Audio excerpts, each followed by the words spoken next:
So I'm from Brixton. Place called Lambeth, innit? That's the borough. Yeah. So there's all these different places. Like when you're from Brixton, in that age, in that day, like even from Clapham, if you're from Stockwell, Streatham, you're from Brixton.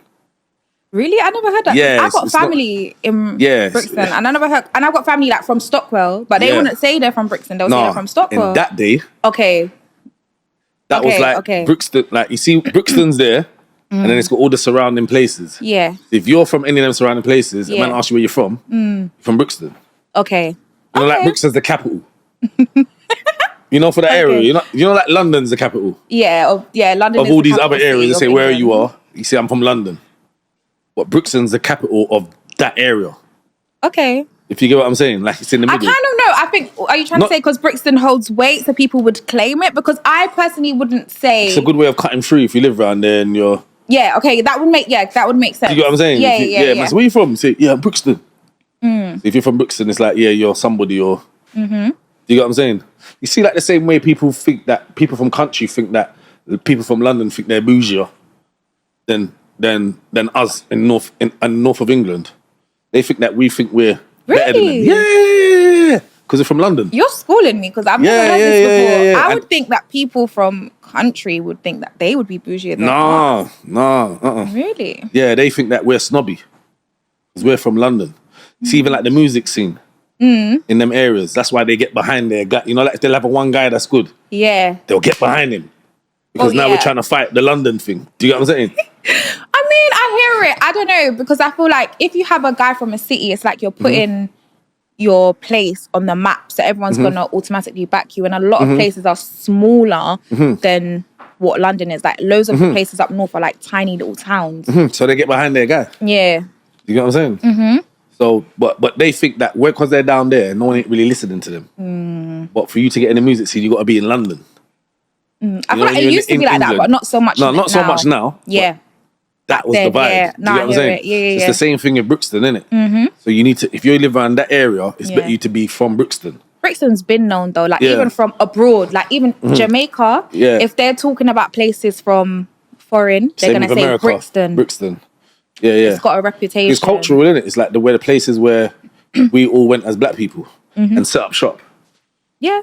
Especially Caribbean people. That's where my grandparents. Yeah. That's where they live in Brixton. In Brixton? Yeah. Is it? Yeah. Okay. Like. So where are you from? So technically, I grew up in like Brixton. Yeah, but only when I was small. Only when I was small. Yeah. Like I went to, was it Loughborough School or something? The thing. But I moved to like Norwood and I moved around in South. Yeah. But my grandparents, they still live there to this day. You're technically from Brixton though, so even though you move around them areas. That's what it's like. Now there's a thing of, it's all divided and now they hate on Brixton. You know, the other one's area, like, no, because it's a gang thing, innit, now? So it's just like, fuck Brixton. That's the attitude now. Before you all wanted to be from that place. But now it's like, even in Brixton, there's two Brixtons. There's Brixton Hill and there's Brixton. I remember that from when I was So now there's younger. a divide. So now if you're from Brixton, if you're from Brixton Hill, we don't like you. Where? Before it was just one area. You know what I mean? It's like a trend now. Fuck Brixton. You know, when you're living in the community surrounding. It's not like they got kind of tired of, like of that propaganda. You know what I'm saying? They're rebelling against it now. Basically. They're rebelling against it. I hear you. I do. So anyway, I'm from that area, Brixton. I grew up with just a single mum and my sister. Can I ask what part, before you go back into that, but what part of Brixton are you from? Just so I know. At that time, I was living in Clapham. Okay. Yeah? I know Clapham. There's like Clapham Park Road. South. You know, like Acre Lane? Yeah, Acre Lane. That road that leads, that Acre Lane. Does Acre Lane lead you to Clapham? Yeah. I didn't know that. All the way to Clapham Common. Really? To the train station. Oh, wow. One road, straight to the train station. You go all the way up it and you bend around and then bam, the train station's there.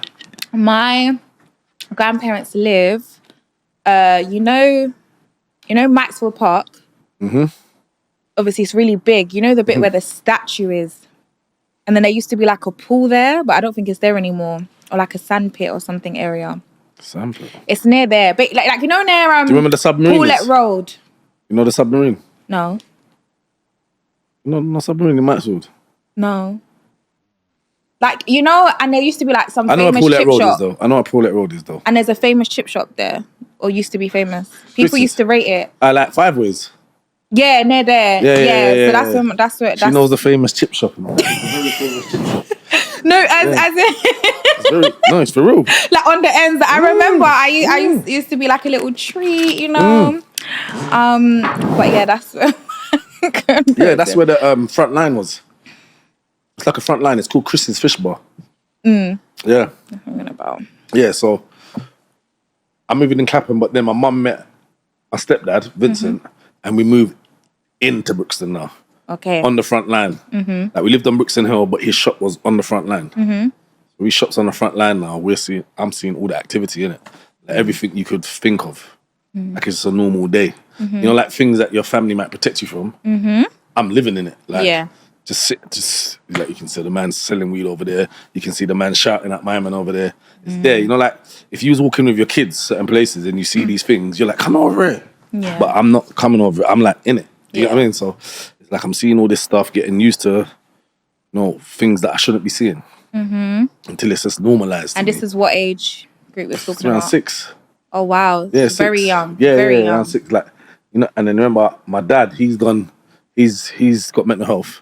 Okay. I don't really know my dad. My dad had mental health. Yeah, exactly. So now I've just got Vincent. You know, as that role model.